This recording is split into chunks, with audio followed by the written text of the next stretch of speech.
as a family business owner, your legacy is, why do you own the business? Unfortunately, people do a lot is they get together to have an owners meeting to talk about land and property and the business and a whole bunch of stuff. They call it a family meeting, and that drives me bananas.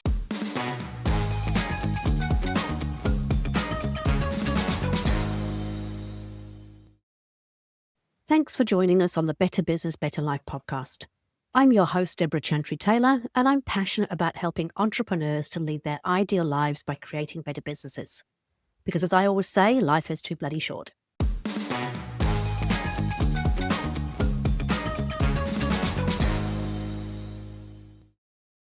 I'm a certified EOS implementer, an FBA-accredited family business advisor, and a business owner myself with several business interests.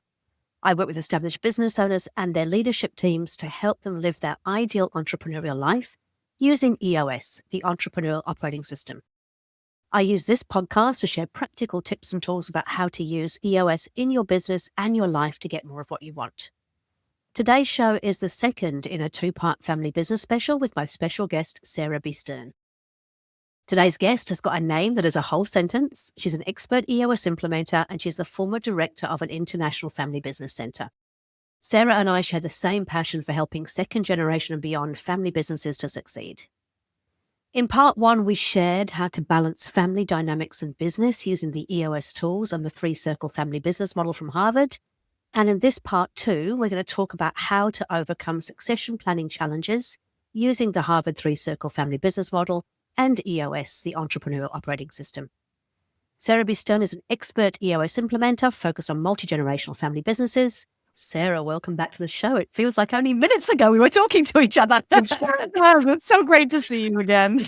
It's wonderful. Hey, we're obviously doing this as a thing in two parts. And so we talked in the last episode about balancing family dynamics and business. Today, we're going to be talking about succession planning challenges. And for those of you who don't know Sara is an expert EOS implementer based over in the US. She's a family business expert. She's been doing family business for forever.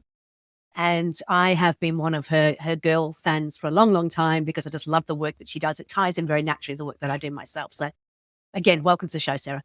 It's great to be here. Thank you for having me back. Our pleasure. Just before we get started, for those who maybe don't know much about you, just give us a little bit of a potted history of how you got into family business. Yeah, I was raised in a family that my dad and my uncle ran an auto repair shop, and my mom and my aunt helped out. They kind of traded off helping at the shop and taking care of the kids. So I lived inside of that world. All of the jobs I had, I think until I was something like 35, I was working in a family business. And in the small town I grew up in, you either worked for the school, you worked for the hospital, you worked for the city, or you worked for a family business. So it's just the world that I was in because it was a small town. My parents also instilled in me that I better grow up and do something that brought huge value in the world. And when I learned that 2/3 of the businesses in the US are family businesses and that number is higher in other parts of the world, I realized, okay, that's the world where I can make a big difference. Okay. And so how did you get into it? Like, how does one become a family business advisor? Yeah. Well, in some ways, it was by accident in the beginning. In 2001, I went to a 2-year-long program to learn how to become a coach. And most of my clients worked in family businesses. And I think that's because that was the experience I had. I was familiar with that world. Then I later started running a family business center at a university in Minneapolis, Minnesota. And that's when I really dove in and got really specific about, this is the place. This is how I can make a huge difference in the world. And things took off from there. I found EOS. I started doing other work with family businesses. Oh, beautiful. Okay. Well, yeah. And so today we're going to talk about one of the things, because family businesses are a little bit different to traditionally privately owned businesses because of the other dynamics that come into it. And one of those things that happens is this whole succession planning. It's a huge topic, but there are lots of challenges around succession planning and family business. And I guess I wanted to just dive deeper with you and find out what are some of those challenges and how do we overcome them? Yeah, boy, one of the biggest challenges is the current generation, whether it's the first or the second or the third or the fourth or the sixth or the seventh, they often feel that they are being pushed out or told to go away, or there's this conflict around, why don't you want me here anymore? And then the next generation often feels like they're being micromanaged or they're not being trusted. And why won't you let me step into the role? And so it gets emotional for people, and it often goes as deep as their identity. Especially second, third, fourth generation family business owners. They might have come to that business after school. They might have been babysat by people inside of the business literally their entire life. The business might be older than them. The business might have been in the family longer than they have. And so it can get really to some core issues around their identity. So it's not just, I sold the business and now I'm out of here. It's, what is my identity if I'm not going there every day? It's probably the biggest one and the hardest one. Yeah, I can see how that can be a real challenge. There's also some expectations, isn't there? Is that, if you've got a family business, that somebody in the family will want to kind of step in and take over. And sometimes there are people who are really keen to, and sometimes there are people who are just not, but they feel a sense of obligation. So if you're looking at a family business and you're thinking about, hey, actually, I'm just thinking, often people don't think about succession planning until it's almost too late. But if you are thinking about it early enough, what are the sort of things that you should be thinking about? Oh my gosh. So, a couple of things. First things first is a lot of people think in their head, and this is what you just alluded to, like, oh, it's not time for me to think about this yet. But the average family business succession takes 8 years to complete. And that includes the ones where someone dies and it is forced, so it's one week.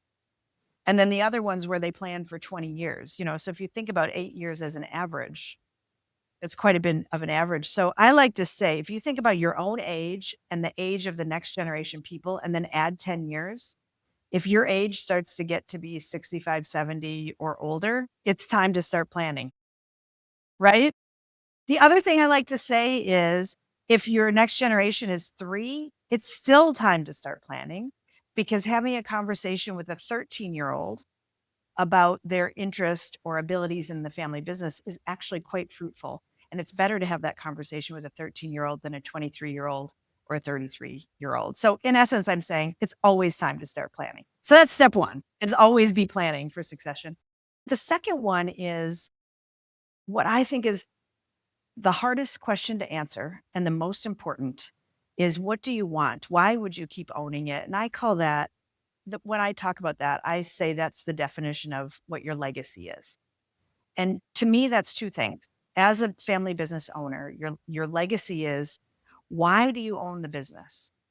And as you said, for a lot of people, unfortunately, it's out of obligation. And that's not a reason why, because if you know a 2-year-old, right, they say, why? And eventually you say, because, and they do not accept that. That is not an acceptable reason. Because is not an answer.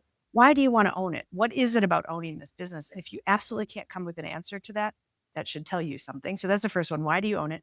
And then the second thing, when I think about legacy, is, what are you trying to create through the ownership of this business that will exist in 100 years? So what is that tree you're planting today that you will not sit under? If you can answer those two questions, that is going to really help guide the way you transition the business from the current generation to the next generation. So let's say you have got that quite clear in your mind. You know why you want to do it. You know exactly what your 100-year kind of plan is and what you want to leave as a legacy. How do you start to have those conversations around succession, as in who might come in and take over the business or who might want to come and work in the business? How do you even start those conversations? It's an awfully convenient thing for me to say when I'm an EOS implementer, and so are you. But I think the first step then, and actually this might even be your first step before you figure out the legacy, is find a way to operate your business, whether it's EOS or another tool that gives you a shared understanding of how are we going to run a professional business. So really saying, what are what are the roles that you need? What are the jobs that need to get done? And then who's good at doing that? And those might be family members and they might not be. We got to talk about that recently on a podcast, the two of us, right? It might be a family member who's great at it and might not be. That's okay. You can still run the family.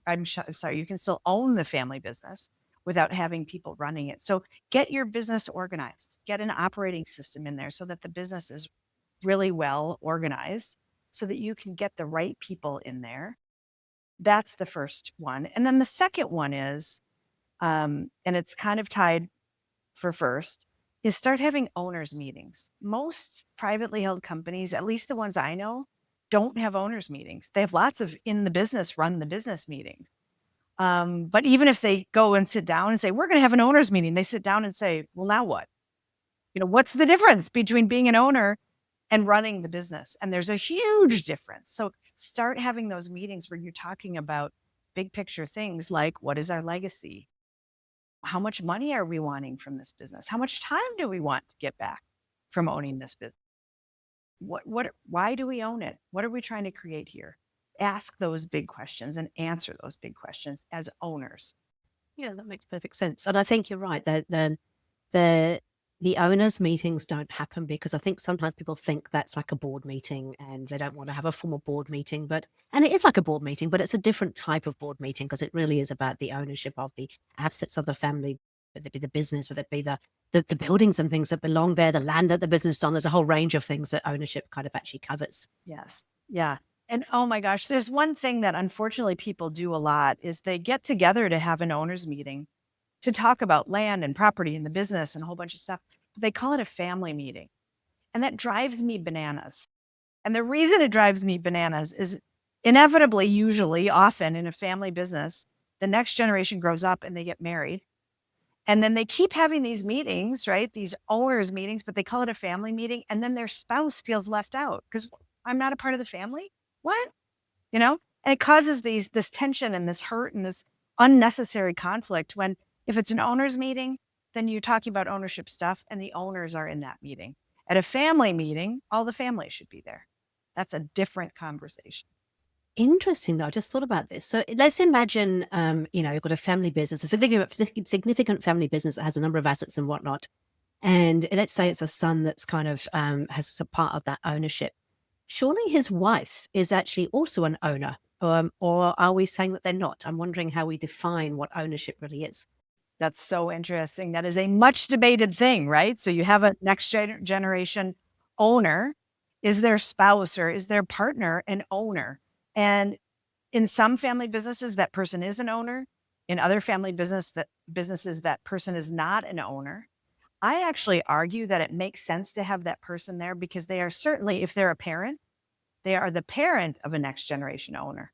And having them be in the know about what's happening, my personal opinion is it's valuable to have them right in the room where those decisions are being made. Whether or not they get to vote on it is debatable, right? If they're not an owner and they don't get to vote, fine. But why not have them in the room so that they truly understand and they're not hearing it, basically through a game of telephone through their spouse. Yeah.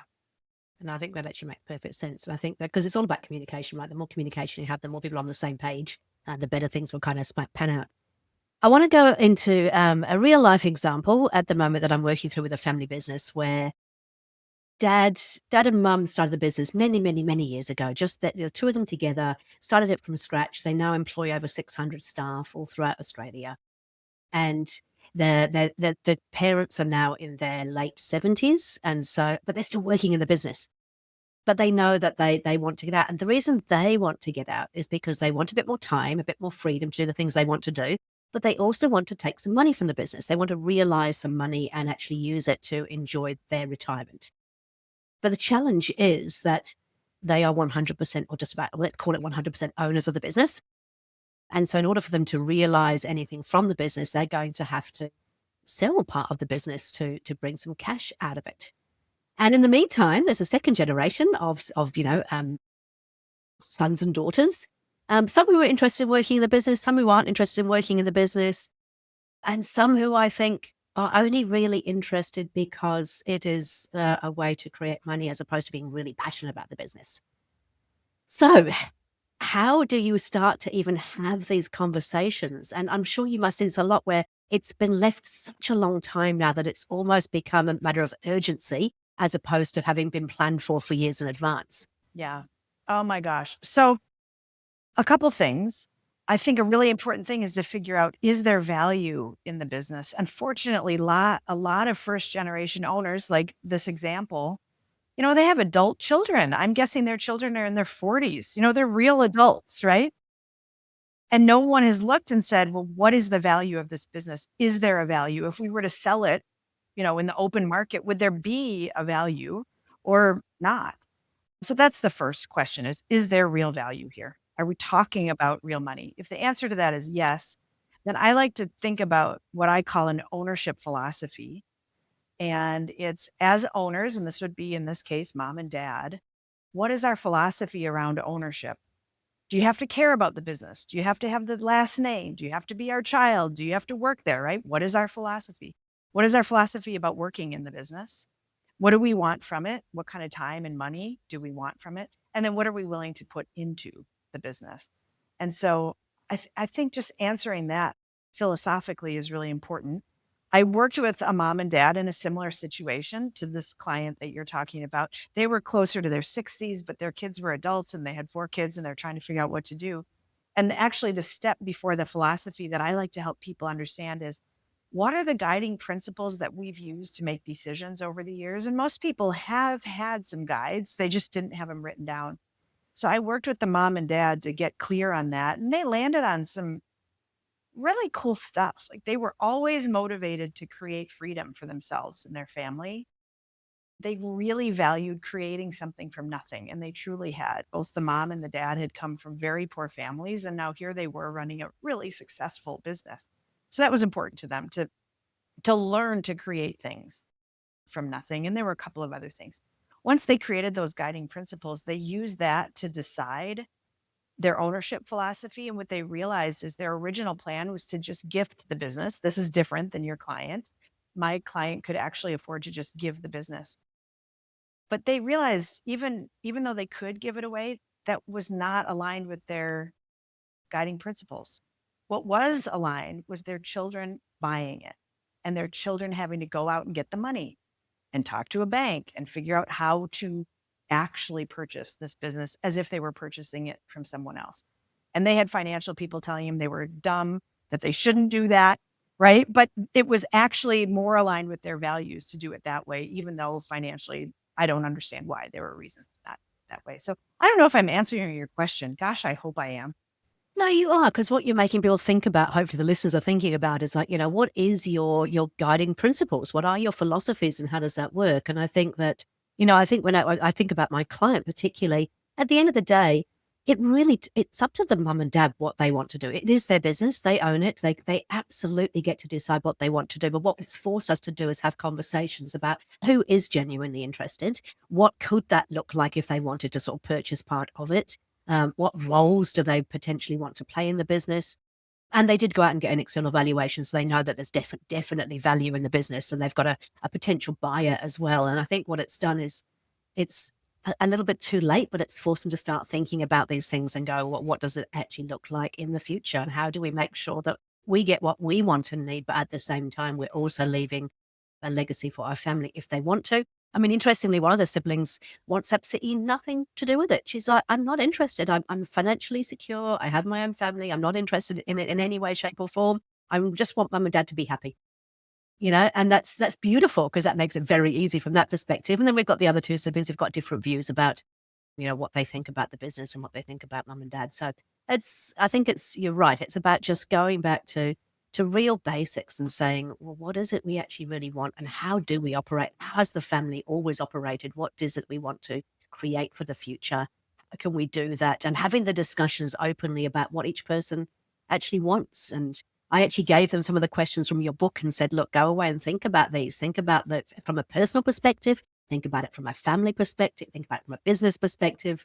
And think about it from an ownership perspective. Have a think about, what does the future look like for you? And it was fascinating that they'd never been asked that before. And I think this happens a lot in family businesses. It was like a bit like when you first become a business owner, we're expected to know how to run a business, but nobody teaches us.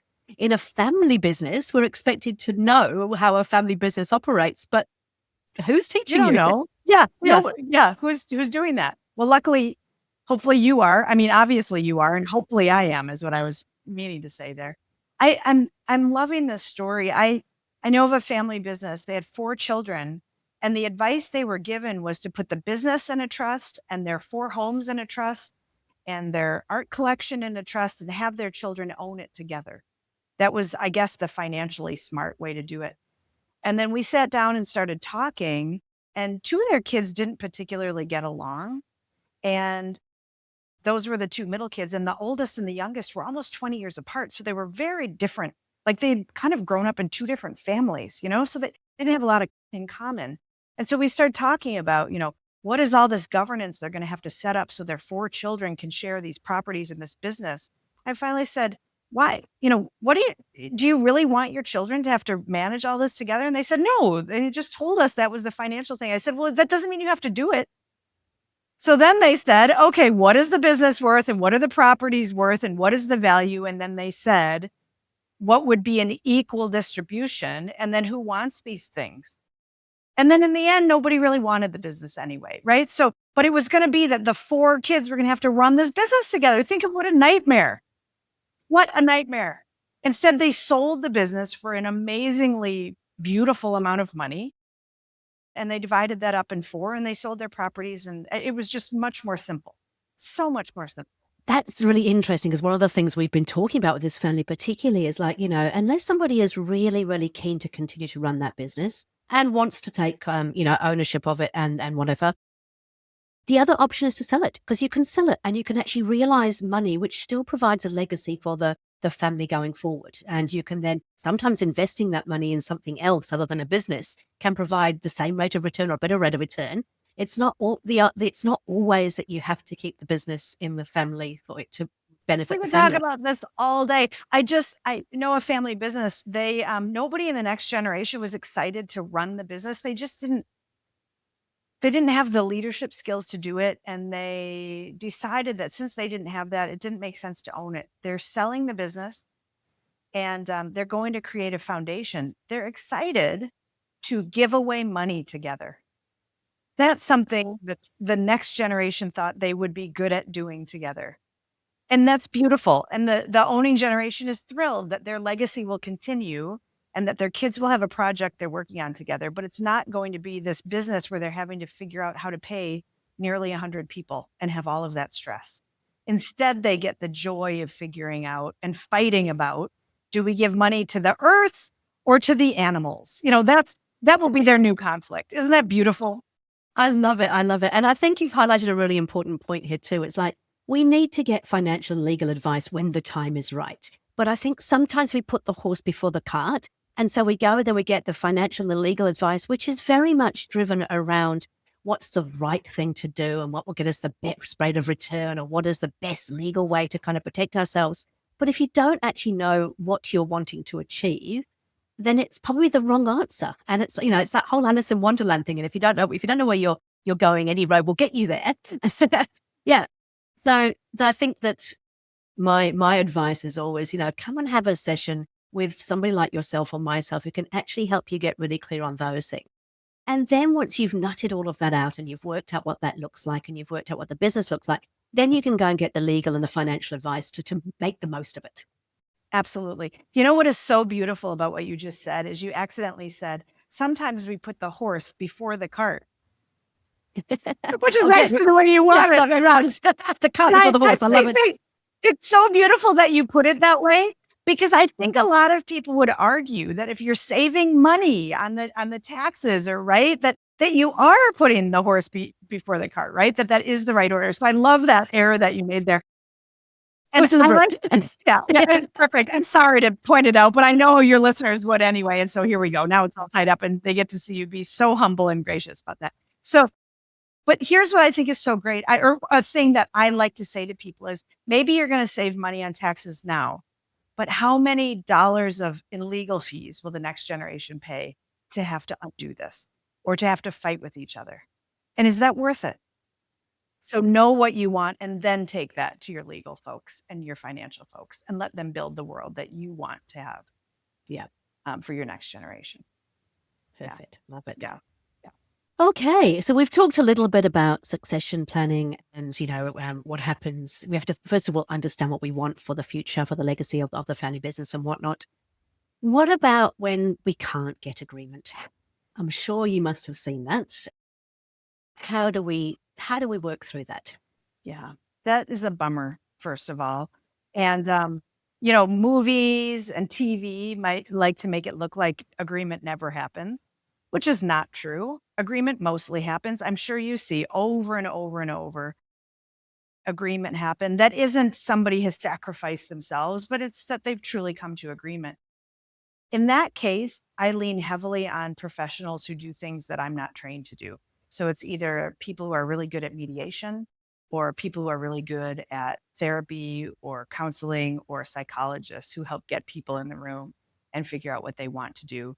And then if it has to go the legal route, it has to go to the legal route. But I've seen lots of great success happen when other professionals come in and help people come to conclusion and find answers together. And I think what I've experienced is it often doesn't need to get to that because it's often we just haven't had the conversations and not in an open manner. And I said it goes back to that whole thing that there often be sidebar conversations where people are talking to each other, but they're not actually having the open conversation with the whole family. And when you get them in a room and you start having the conversations together, they start to realize there's a lot more commonality than they actually thought that there was. Yes, I mean, it's so rare if people are willing to talk to each other, even if there is going to be conflict, if they're willing to sit around a table and talk to each other, they're going to come to agreement in my experience. If they're not willing to come into the room, that's a whole different situation. But Yeah. Yeah. Then we've got different thing to deal with altogether.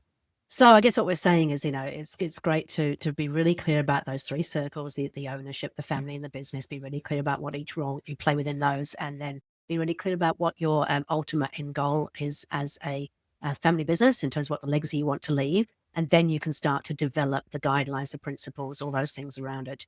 And I think one of the things I want to be really clear about is, you don't all have to be in this together. If the family doesn't like working together, doesn't want to be working together, doesn't want to own things jointly, it's okay to say no. Yeah. yeah, just because it happened for 3 generations before you doesn't mean you have to do it.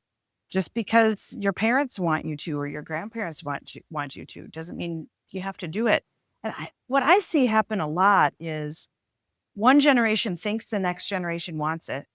The next generation thinks the owning generation wants them to have it, but nobody's actually saying, I don't know, I'm not really into it. Or gosh, I'd rather sell it to someone else for more money. So it's that listening to yourself and getting clear and then saying, okay, here's what I want. And of course, being willing to not get what you want, I think is one really important thing is just finding the way to say well, first of all, figure out what you want and then say what you want makes a huge difference. And being really clear about that and being able to have those open conversations. Okay, perfect. I know that you're working on your third book now. So you've got your Start Here book, which is really about business owners and making sure the family business has an understanding of those three circles and how that works out. We've got Married to the Family Business, which is more for the spouses of the business. And the third book that you're writing, tell us a bit about that. Yes, I'm writing this book. It's called How to Fail in Your Family Business, a foolproof guide. It was inspired by this really funny, really smart business guy in the US named Alex Hormozy, who wrote How to Stay Poor. And it was all these really funny things like have a big idea, don't pursue it, don't read books, things like that. So I started writing, how to fail in your family business, things like refuse to fire your family members, even if they're not good at their job, things like that. And that has now turned into a book that the beginning is those short little things about how to fail. And then the second part of the book is how to succeed and talks about things like building your legacy and making sure that you have a great system to run your business, things like that. Beautiful. I know I followed that when you were doing that on LinkedIn and sharing all those things. It had me in stitches every day because it was just so, it was so clever, but also so real. It was like, yeah, you see it happening all the time. So what are the three, I mean, if you think about the three biggest things that help a family business to fail, what do you think they are? Oh my gosh, the 3 biggest things to help a family business to fail. Okay, my top 3 will say, my top 3 is make people run the business who have no skills or ability or interest. Just say you have to do it. That's a really good way to fail. A second really good way to fail is to assume that conflict is bad and avoid it at all costs. I think that's a really, really effective way to fail. And then the third one I'd say is to forget that ownership is different than running it. And to think that running it and owning it has to be the exact same thing. Perfect. Love it. I'm looking forward to seeing the book. Okay, I'm going to ask you, as I always do, 3 top tips or tools for people listening in, thinking about the succession planning for their family business. What would you say are those 3 top tips or tools? It's amazing. I came prepared here and we've talked about all 3, and I was tempted to go wild and crazy and come up with something else, but they really are my top 3. Yep, So let's hear them. the first one is when you have owners meetings and you're talking about the ownership of the business, call it an owners meeting. Yep. Don't call it a family meeting. It will cause unnecessary conflict. My second one is figure out what you want as a person. Sit with yourself, figure out what is it I want. Know that you might not get it, but be clear on what you want as an individual. Yep. And then my third is that legacy piece. So figure out what you want the legacy of your family business to be. And just a reminder, it's 2 things. Why do we keep owning it? And it can't be just because, right? Why do we keep owning it? And then what are we creating that will exist in 100 years? Beautiful. Love it. So just a quick recap. So owners meetings, do please call them owners meetings. Don't call them family meetings. That will cause tension and friction within the family. So call them what they are. They are an owners meeting. Figure out what you really want. But obviously, know that you may not get exactly what you want. But if you're clear about what you want, you can go into those meetings and negotiations with an understanding of that.